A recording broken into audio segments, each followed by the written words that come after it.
নমস্কার, আজকে আমরা শুরু করছি কষে দেখি 10-এর 2 ক্লাস 8 পেজ নাম্বার 103। গত ভিডিওতে আমরা 1 থেকে 4 পর্যন্ত করেছি। আজকে আমরা 5 থেকে শুরু করছি। যারা চ্যানেলে নতুন অবশ্যই সাবস্ক্রাইব করে নেবে। অতি সহজভাবে অঙ্কগুলি করার চেষ্টা করব। দেখো 5 নাম্বারটা কি বলছে?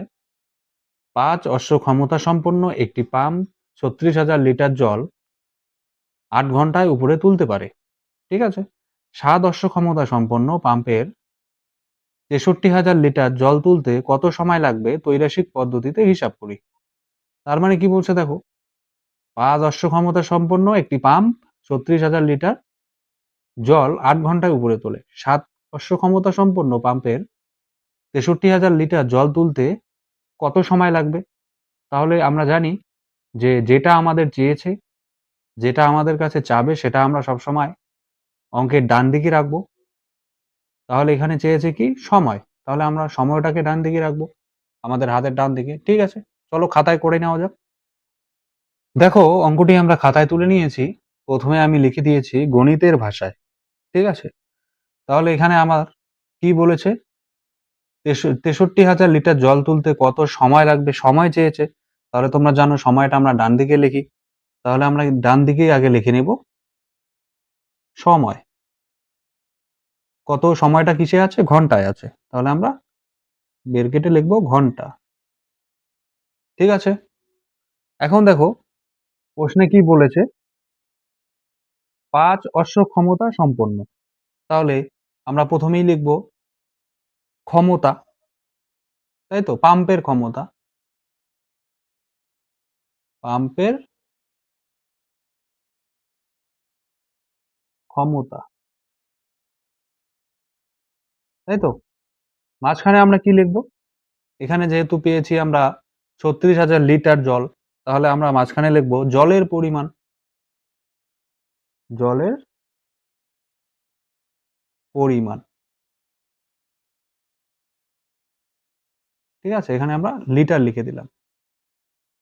লিটার। তাহলে কি পেলাম? পাম্পের ক্ষমতা, জলের পরিমাণ ও সময়। ঠিক আছে? এখন কত অশ্ব ক্ষমতা বলেছে দেখো? 5 অশ্ব ক্ষমতা আমরা লিখব। এখানে 5।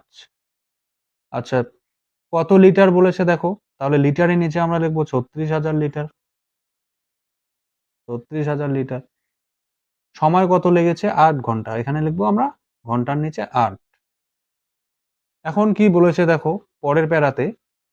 7 অশ্ব ক্ষমতা সম্পন্ন। তাহলে 7 লিখে দিব এখানে। আর জলের পরিমাণটি কত? 63,000। তাহলে এখানে আমরা লিখে দেব 63,000। কত সময় লাগবে সেটা আমাদের বের করতে হবে। দেখো এখন আমরা সম্পর্ক নির্ণয় করব। এখন যদি আমরা সম্পর্ক নির্ণয় করি, তোমরা জানো ত্রৈরাসিক পদ্ধতিতে প্রথমে ভেবে নাও যে এই জলের পরিমাণটা এখানে আপাতত নেই। তাহলে দেখো পাম্পের ক্ষমতা আর সময় আছে। তাহলে পাম্পের ক্ষমতা কত? 5 অশ্ব ক্ষমতা। সময় কত লাগছে? 8 ঘন্টা। তাহলে দেখো 7 অশ্ব ক্ষমতা যদি পাম্পের ক্ষমতা যদি 7 অশ্ব ক্ষমতা হয়, তাহলে সময়টা নিশ্চয়ই কম লাগবে। তাহলে কি হচ্ছে দেখো, একদিকে সময় একদিকে ক্ষমতা বাড়ছে, অপরদিকে সময়টা কমছে। তাহলে এটা আমরা ব্যস্ত সম্পর্ক লিখতে পারি। তাহলে প্রথমে আমরা লিখব ১ নম্বর দিয়ে যে পাম্প ও আমরা লিখতে পারি পাম্প ও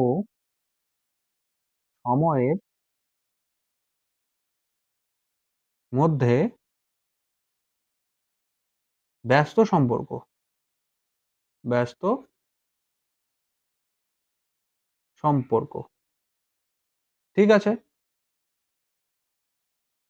এখন আমরা এই পরের সম্পর্কটা তৈরি করব। তাই তো? যেহেতু এখানে জলের পরিমাণটা দেওয়া আছে। তাহলে এখন আমরা ভাববো যে পাম্পের ক্ষমতাটা এখানে নেই। এখন শুধু আছে জলের পরিমাণ আর সময়। তাহলে দেখো জলের পরিমাণ কত আছে? 36,000 লিটার যদি জল একটি পাম্প তোলে তাহলে তার সময় লাগছে কত? 8 ঘন্টা। তাহলে 63,000 লিটার জল তুলতে নিশ্চয়ই সময়টা বেশি লাগবে। তাহলে দেখো একদিকে সময় একদিকে পরিমাণ বাড়ছে তো অপরদিকে সময়টাও বাড়ছে। তাহলে এটা কি? সরল সম্পর্ক। তাহলে আমরা লিখতে পারি ২ নম্বর দিয়ে জলের পরিমাণ জলের পরিমাণ ও সময়ের মধ্যে সরল সম্পর্ক। সরল সম্পর্ক। ঠিক আছে? এখন আমরা লিখতে পারি কি চেয়েছে? সময়। তাহলে আমরা লিখতে পারি নির্ণেয় সময়, তাই না? সুতরাং নির্ণেয় সময়, সময়টা কি চেয়েছে দেখো? সময় চেয়েছে ৮ ঘন্টা, তাহলে আগে আমরা ৮ টা লিখে দেব। তারপর কি বলছে? পাম্প ও সময়ের মধ্যে ব্যস্ত সম্পর্ক। তাহলে ব্যস্ত সম্পর্ক থাকলে তো একই থাকে তোমরা জানো। তাহলে আমরা এখানে ৫ নিচে ৭ লিখে দিলাম। আবার গুণন দিয়ে জলের পরিমাণ ও সময়ের মধ্যে সরল সম্পর্ক। তাহলে সরল সম্পর্কের সময় আমরা কি করি? এটাকে আমরা উল্টে দেই। ঠিক আছে? তাহলে যদি উল্টে দেই তাহলে আমরা লিখব ৬৩,০০০ নিচে লিখব ৩৬,০০০। ঠিক আছে? এখন আমরা কাটাকাটি করতে পারি। এই ৩ টে শূন্য, এই ৩ টে শূন্য আমরা কাটতে পারি। ৯ দিয়ে কাটতে পারি। দেখো ৭ নং ৬৩ আর ৪ নং ৩৬। ঠিক আছে? এই ৪ দিয়ে আবার ৮ কে কাটা যায় দেখো। ৪ দুগুনি ৮, আবার এই ৭, এই ৭ কাটা যায়। তাহলে কত থাকছে এখানে দেখো? সমান, সমান ৫ দুগুনি ১০। তাহলে ইউনিট কত আছে আমাদের? সময় কি বলেছে? ঘন্টা। তাহলে এখানে আমরা লিখব ঘন্টা। ঠিক আছে? তাহলে প্রশ্নে দেখো ৬৩,০০০ লিটার জল তুলতে কত সময় লাগবে? ১০ ঘন্টা সময় লাগবে। ঠিক আছে? আমরা লিখে দেব উত্তর ১০ ঘন্টা সময় লাগবে।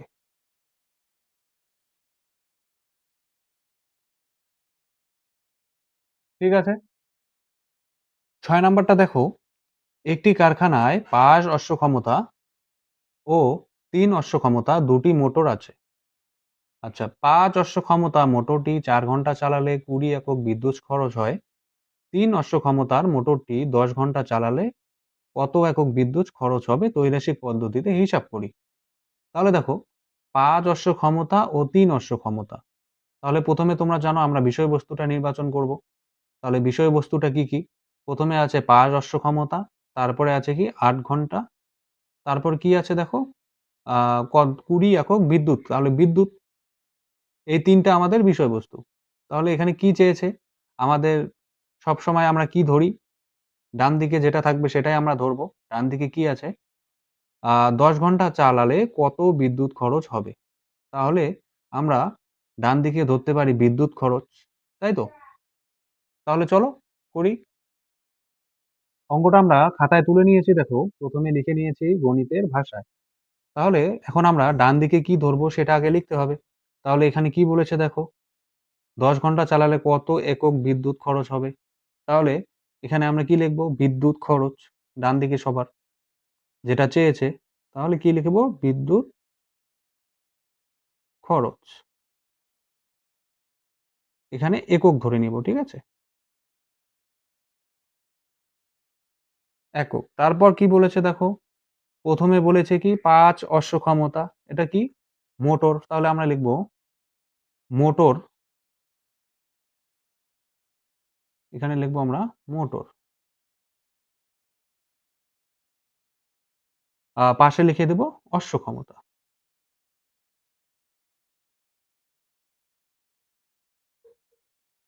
অশ্ব ক্ষমতা।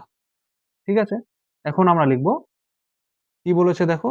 ৮ ঘন্টা সময়। তাহলে আমরা এখানে সময়টা লিখে দেব। কেটে ঘন্টা। ঠিক আছে? দেখো আমাদের বিষয়বস্তুটা আমরা লিখে নিয়েছি।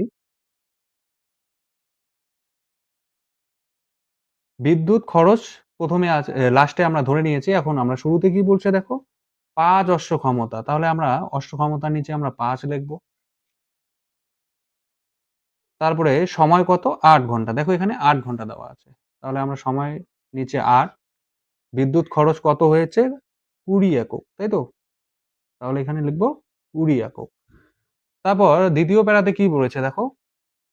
3 অশ্ব ক্ষমতা, এখানে 3 আছে, সেই 3 টাকেই আমরা এখানে নিয়ে নেব। তাহলে 3 অশ্ব ক্ষমতা কি বলেছে?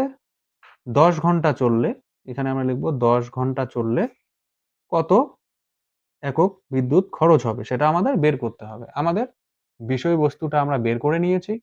এখন আমরা সম্পর্ক নির্ণয় করব। এখন আমাদের কিন্তু অর্ধেক অঙ্ক হয়ে গেছে প্রায়। তাহলে এখন দেখো আমরা সম্পর্ক নির্ণয় যদি করি ঠিক আগের অঙ্কটার মতন করেই আমরা সময়টাকে ভাববো এখানে নেই। তাহলে আমরা মোটরের সঙ্গে বিদ্যুৎ খরচের এককটা বের করব।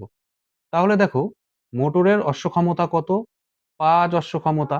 তাহলে বিদ্যুৎ খরচ কত হচ্ছে? 20 ইউনিট, তাই তো? বা 20 একক। তাহলে 5 অশ্ব ক্ষমতা যুক্ত যদি একটি মোটর বিদ্যুৎ কত খরচ করছে?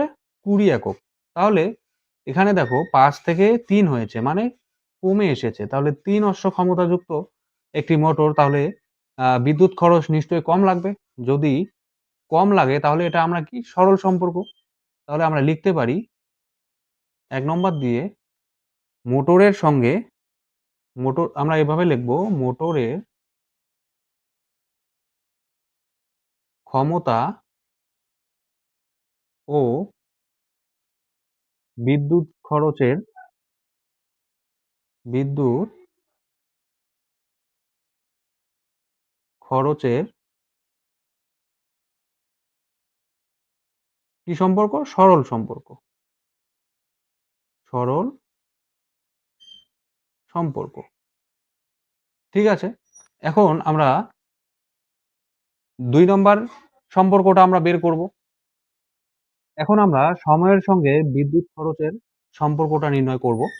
তাহলে তোমরা জানো যে দেখো ৮ ঘন্টা যদি একটা মোটর চলে তাহলে বিদ্যুৎ খরচ নিশ্চয়ই ২০ একক। তাহলে ৮ ঘন্টার জায়গায় যদি আমরা ১০ ঘন্টা চালাই তাহলে বিদ্যুৎ খরচটা নিশ্চয়ই বেশি হবে। তাহলে দেখো একটা বাড়ছে তো আরেকটা বাড়ছে। তাই তো? তাহলে এটা কি আমরা সরল সম্পর্ক বলতে পারি। তাহলে আমরা লিখব সময় ও বিদ্যুৎ খরচ বিদ্যুৎ খরচের মধ্যে সরল সম্পর্ক। সরল সম্পর্ক। ঠিক আছে? এখন আমরা লিখব কি চেয়েছে? বিদ্যুৎ খরচ। তাহলে আমরা লিখব নির্ণেয় খরচ। তাই তো? লিখতে পারি। লিখব নির্ণেয় খরচ। যেহেতু খরচটা চেয়েছে তাই আমরা নির্ণেয় খরচ লিখব। যদি খরচটা আমরা আগে লিখেছি, নির্ণেয় খরচ বের করতে হয় তাহলে আমরা খরচটা আগে বের করব। তাহলে খরচটা আগেই লেখা যাক। তাহলে আমরা লিখব এখানে কত? 20। তাহলে এখন দেখো মোটরের অশ্ব ক্ষমতার সম্পর্ক কি? সরল সম্পর্ক।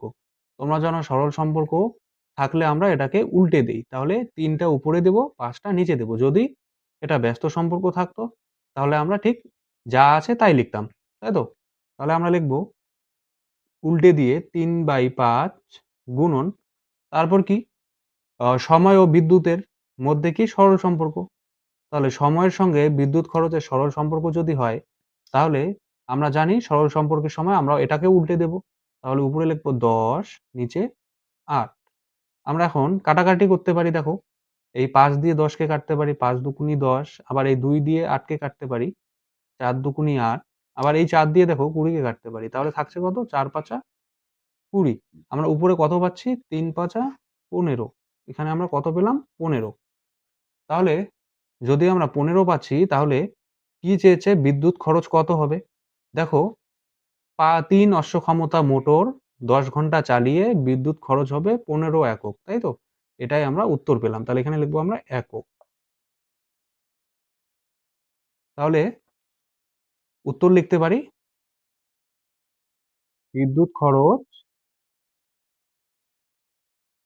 বিদ্যুৎ খরচ ১৫ একক। ঠিক আছে? ৭ নম্বরটা দেখো কি বলেছে?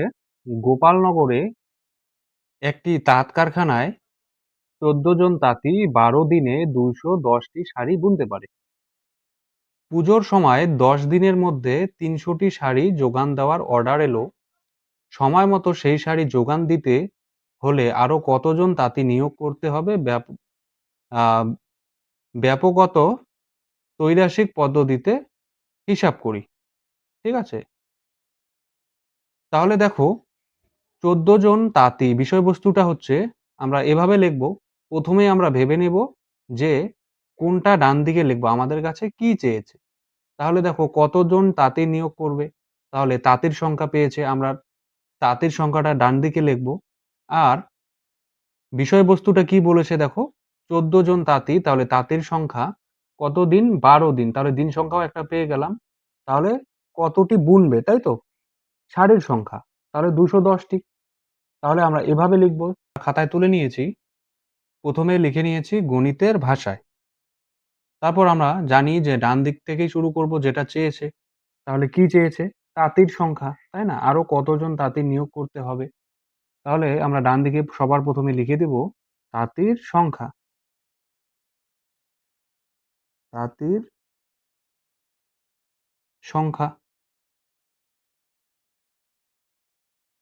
তারপর সবার শুরুতে কি চেয়েছে দেখো? আমরা লিখব ১২ দিন, যেহেতু তাঁতির সংখ্যাটা আমরা এখানে লিখে দিয়ে এখানে লাস্টে চেয়েছে, তাই আমরা এটা ডান দিকে রেখেছি। এখন আমরা এখানে লিখতে পারি শুরুতে ১২ দিন সংখ্যা। দিন সংখ্যা। তারপর মাঝখানে আমরা লিখব শাড়ির সংখ্যা। যেহেতু ২১০ টি শাড়ি বুনতে পারেন, তাহলে শাড়ি বুনতে কথাটা থেকে আমরা লিখতে পারি শাড়ির সংখ্যা। শাড়ির সংখ্যা। ঠিক আছে? এখন আমরা ১ম এই লিখে দেব কতজন চেয়েছে? ১৪ জন। তাহলে তাঁতির সংখ্যার নিচে আমরা ১৪ জন লিখে দেব। আবার দেখো দিন সংখ্যা কি বলেছে? ১২ দিন। আর শাড়ির সংখ্যা কত? ২১০ টি। তাহলে শাড়ির সংখ্যার নিচে আমরা লিখব ২১০। এখন ২য় প্যারাতে কি বলেছে দেখো? ১০ দিনের মধ্যে ৩০০ টি শাড়ি যোগান দেওয়ার। তাহলে আমরা এখানে লিখব ১০ দিন যেহেতু, তাহলে দিন সংখ্যার নিচে ১০ আর শাড়ির সংখ্যা কত?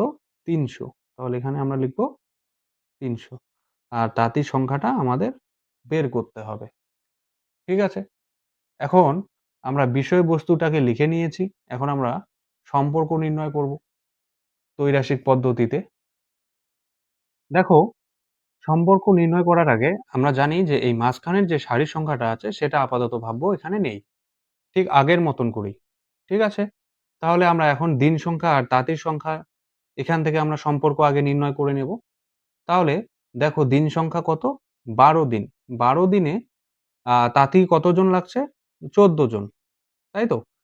১২ দিন যদি কাজ করে তাহলে তাঁতির সংখ্যা লাগছে ১৪ জন। তাহলে যদি সেই কাজটা আমরা ১০ দিনে করাই, ঠিক আছে? ১২ জন থেকে ১২ দিন থেকে আমরা ১০ দিনে আনলাম। তাহলে ১০ দিনে যদি কাজটা আমরা শেষ করতে চাই তাহলে তাঁতির সংখ্যা কি? নিশ্চয়ই বাড়াতে হবে, তাই না? তাহলে দেখো দিন সংখ্যা যদি ১২, ১২ থেকে ১৪ জন তাঁতির সংখ্যা। ঠিক আছে? ১২ দিনে ১৪ জন তাঁতির প্রয়োজন। তাহলে ১০ দিনে নিশ্চয়ই বেশি তাঁতির প্রয়োজন হবে। তাহলে এটা আমরা কি লিখতে পারি? দেখো একদিকে দিন সংখ্যা কমছে তো অপরদিকে তাঁতির সংখ্যা বাড়ছে। আবার একদিকে দিন সংখ্যা কমছে তো তাঁতির সংখ্যা বাড়ছে। তাহলে এটা আমরা বিপরীত সম্পর্ক বলতে পারি। তাহলে যদি বিপরীত সম্পর্ক হয় তাহলে আমরা লিখব এটাকে ব্যস্ত সম্পর্ক। ঠিক আছে? তাহলে আমরা এখানে সুতরাং না ১ নম্বর দিয়ে ১ নম্বর সম্পর্ক দিয়ে দিন সংখ্যা দিন সংখ্যা ও তাঁতির সংখ্যার তাঁতির সংখ্যার ব্যস্ত সম্পর্ক, ব্যস্ত সম্পর্ক। তারপর দেখো ২ নম্বর সম্পর্কটা কি বলেছে? সারির সংখ্যা হচ্ছে ২১০ টি আর তাঁতির সংখ্যা হচ্ছে ১৪ টি। তাই তো? ১৪ জন। আর ৩০০ টি শাড়ির সংখ্যা, তাহলে তাঁতির সংখ্যা কত হবে? দেখো ভালো করে বোঝো। ২১০ টি শাড়ি বানাতে ১৪ জন তাঁতির প্রয়োজন হয়। তাহলে ৩০০ টি শাড়ি বানাতে তাঁতির সংখ্যা নিশ্চয়ই বেশি লাগবে। তাই তো? তাহলে কি বুঝলে?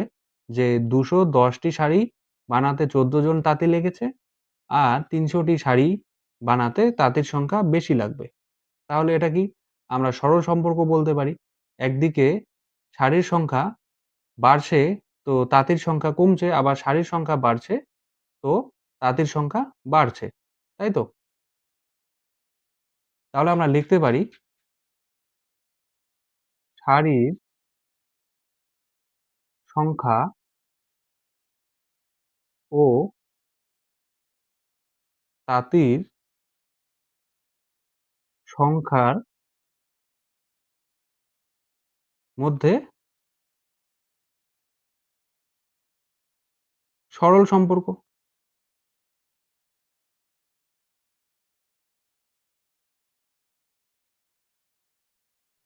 দেখো আমাদের সম্পর্ক নির্ণয় করা হয়ে গেছে। এখন আমরা লিখব এখানে যা চেয়েছে সেটাই আগে লিখতে হবে।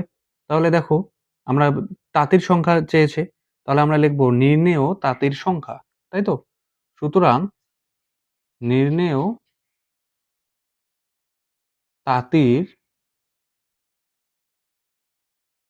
সংখ্যা। নির্ণেয় তাঁতির সংখ্যা কত? এখানে আছে ১৪। তাহলে আগে আমরা ১৪ টা লিখে দিব। ঠিক আছে? আচ্ছা, দিন সংখ্যা ও তাঁতির সংখ্যার ব্যস্ত সম্পর্ক, তাই না? যদি ব্যস্ত সম্পর্ক হয় তাহলে আমরা সেটা ঠিকঠাকই রাখবো। যেরকম আছে ঠিক সেরকমই রাখবো। তাহলে কি আছে দেখো ১২/১০। তাহলে আমরা এখানে লিখব গুণন ১২/১০। আবার গুণন দিয়ে দেখো সারির সংখ্যা ও তাঁতির সংখ্যার মধ্যে সরল সম্পর্ক। সরল সম্পর্কের সময় আমরা জানি উল্টে দিতে হয়। তাহলে তোমরা উল্টে দেবে। দেখো উপরে যাবে ৩০০, নিচে থাকবে ২১০। ঠিক আছে? ব্যস্ত সম্পর্ক, সরল সম্পর্ক, তাই আমরা এটাকে উল্টে দিলাম। ঠিক আছে? এখন দেখো আমরা কাটাকাটি করতে পারি। এই শূন্যর সঙ্গে এই শূন্য কাটতে পারি। আবার এই শূন্য কাটতে পারি। তাই তো? এখন এই ৩ দিয়ে ২১ কে কাটতে পারি। ৩ ৭ ২১। আবার এই ৭ দিয়ে ১৪ কাটতে পারি। ৭ দুগুনি ১৪। উপরে আমরা কত পাচ্ছি? ১২ দুগুনি ২৪। দেখো এখানে যে আমরা ২৪ পেয়েছি, এটাই কিন্তু উত্তর নয়। দেখো এখানে আমাদের প্রশ্নে বলেছে আরো, আরো কতজন তাঁতি নিয়োগ করতে হবে। এই আরো কথাটার জন্য আমরা বুঝতে পারছি যে এখানে অলরেডি তাঁতি ছিল কতজন? ১৪ জন। তারপরে আরো নিয়োগ করার কথাটা এজন্য বলেছে এখানে অলরেডি আছে কত? ১৪ জন। তাহলে আমরা নিশ্চয়ই এখানে ২৪ থেকে ১৪ জন বিয়োগ করে দেব। তাহলে আমরা লিখতে পারি সুতরাং আরো তাঁতি নিয়োগ করতে হবে। আমরা এভাবে লিখব আরো তাঁতি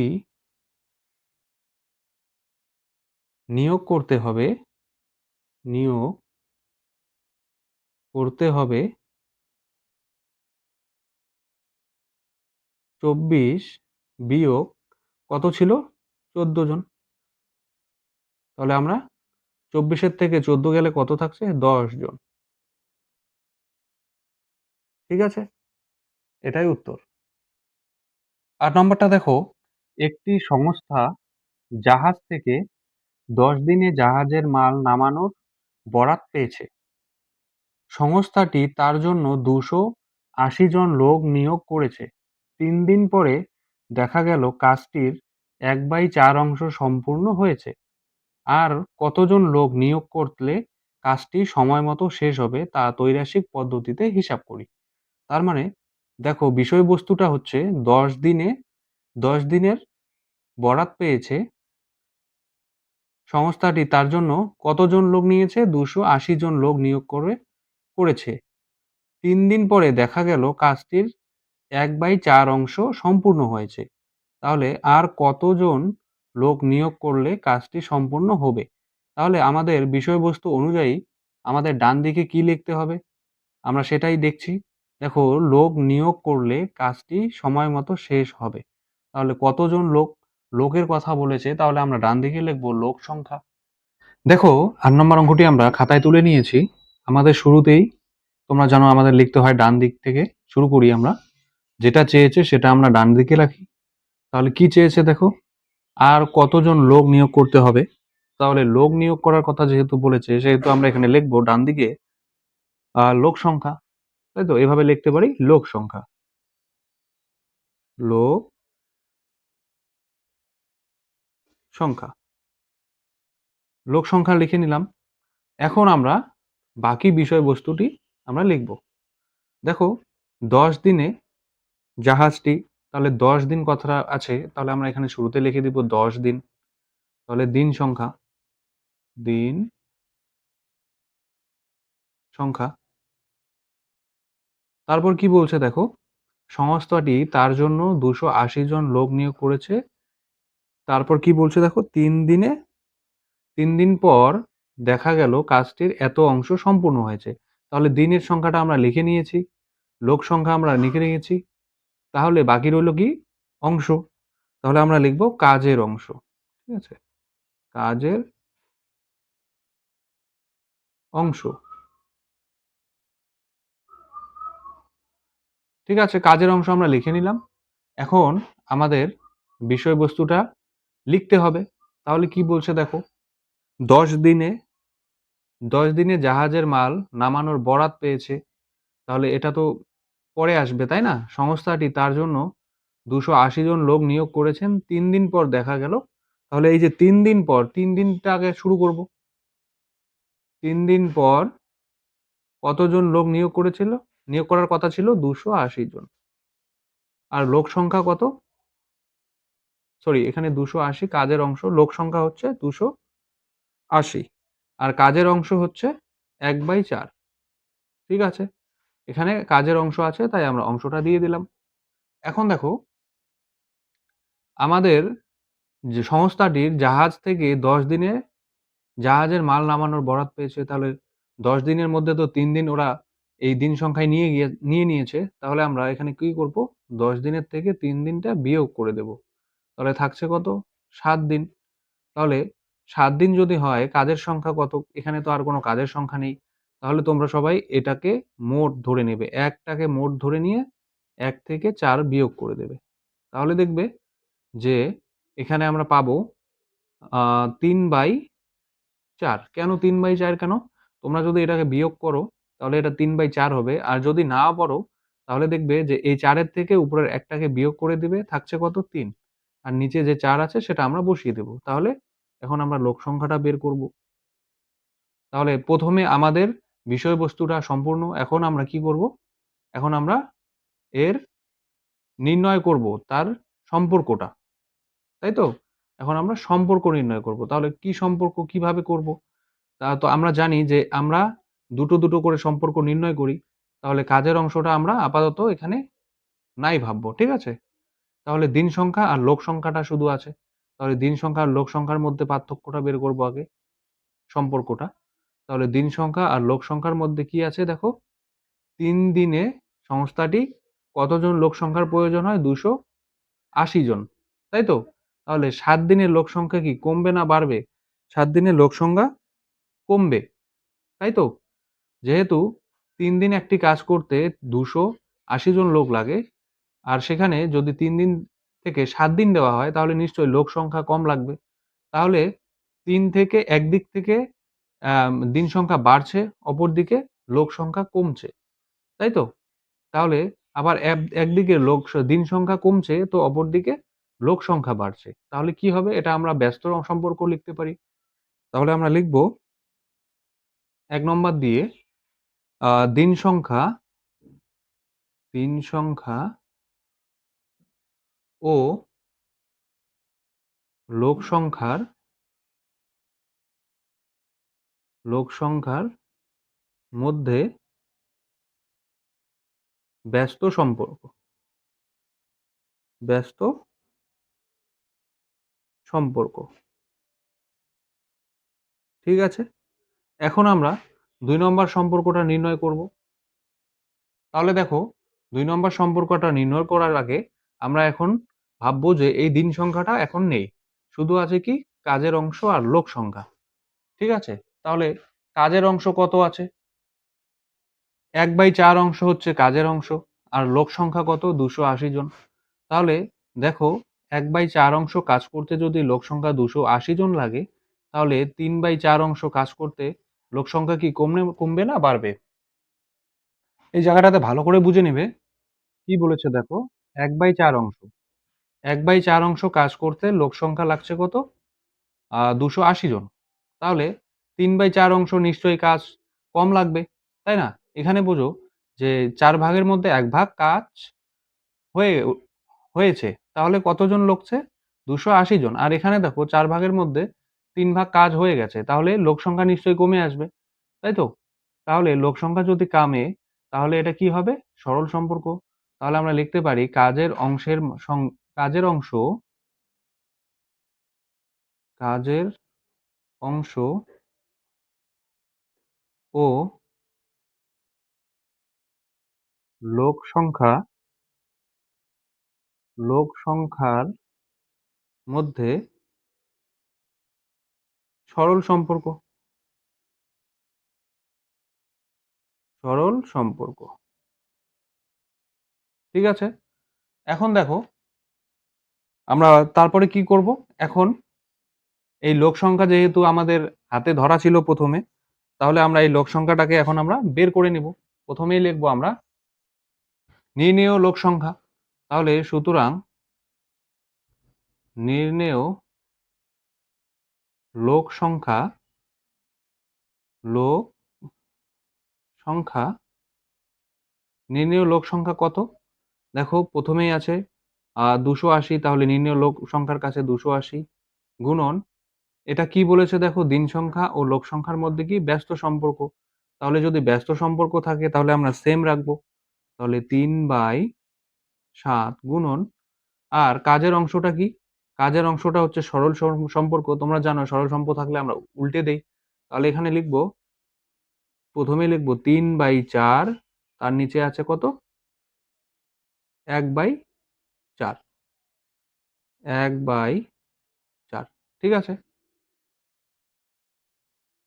এখন আমরা এটাকে আবার একটু সহজ করে নেব দেখো ২৮০ গুণন ৩/৭ গুণন ৩ বাই উপরের ৪ টা আমরা নিচে নিয়ে নেব ৩/৪ আর এখানে গুণন চিহ্ন দিয়ে এটা ভাগ প্রক্রিয়ায় আছে না দেখো এই দাগটা ভাগ প্রক্রিয়ায় আছে। তাই তো? এই দাগটাকে ভাগ প্রক্রিয়া থেকে আমরা গুণ প্রক্রিয়ায় নিয়ে আসলে দেখো এই ৪ টা উপরে যাবে, ১ টা নিচে আসবে। ঠিক আছে?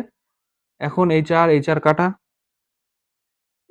তারপরে দেখো এই ৭ দিয়ে আমরা কাটতে পারি ৭ দুগুণে ১৪, ৪ সাতা ২৮, তাই তো? ৪ সাতা ২৮ আর ০ আছে এখানে ০ দিয়ে দিব। তাহলে আমরা কত পাচ্ছি এখন? ৩ তিরিকে ৯ আর এখানে আছে ৪০। ৪ নং ৩৬ আর একটা ০। তাহলে ৩৬০ আ জন লোক সংখ্যা যেহেতু তাহলে এখানে জন লিখব। দেখো প্রশ্নে একটা কথা বলেছে যে আরো কতজন লোক নিয়োগ করলে কাজটি সময় মতো শেষ হবে। তার মানে আগে লোক সংখ্যা কত ছিল? ২৮০ জন। এখন আরো কতজন নিয়োগ করতে হবে? সেটা বলেছে। তাহলে আমরা কি বলবো? আরো সুতরাং আরো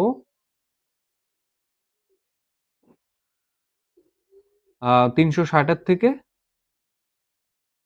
২৮০ বিয়োগ করে দেব। ২৮০ তাহলে কত থাকছে দেখো?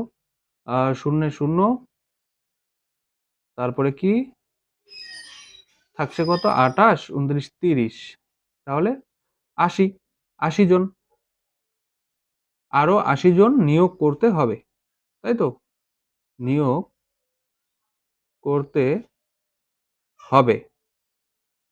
ঠিক আছে? আজকে এই পর্যন্ত। কালকে বাকি অংশটুকু করব। অবশ্যই সবাই লাইক, কমেন্ট, সাবস্ক্রাইব করবে। ভিডিওটি ভালো লাগলে অবশ্যই কমেন্টে জানাবে।